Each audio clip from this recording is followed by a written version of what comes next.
आमचे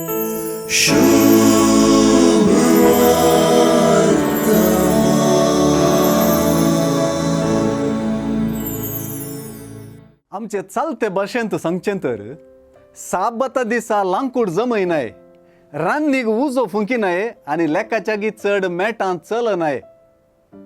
साबताच्या दिसाच्या विशेवाचे कठीण पाळप सांप्रदायिक जाल्ले. जेजूच्या शिसांनी साबता दिसा गाद्यांतल्यान चलत असताना कोणश्यो मोडचें पळयल्ल्या फारिजेवांक हातून साबताच्या दिसाचो नियम मोडल्ले परी दिसलो. शिसांचे सालींत स्कांदल दिसले.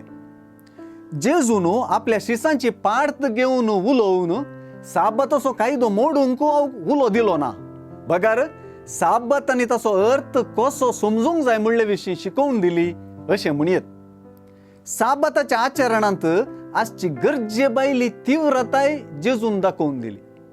केवळ भायल्या दाखोवपा खातीर वा कानून पाळपा खातीर मात्र पाळच्या धर्मा वा साबताच्यागी मोगाची कृत्यां ऊस म्हणून जेजून शिकयलें. सुवार्थेंतले जेजूचे शिकवणेंत मनशा मोग प्रमुख स्थान घेता. मनीस एक वस्त न्हय, मनशाक ताचेंच गण आसा.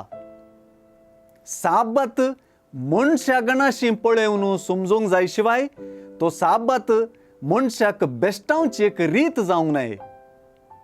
साबत मनशा खातीर केल्लो आनी मनशाक साबता खातीर केल्लो न्हय म्हणल्या उतरांनी मनशाचें घन उबारून धरलां. साबत मनशाक उपकार असो जावंक जाय शिवाय ताका कोश्टूंचें वा लुकसाण हाडचें हातेर न्हय. मनशाच्यो मुळाव्यो गरजो सुदारसूंक आदार जावचे परी साबत पाळची रीत जेजून सांगून दिली.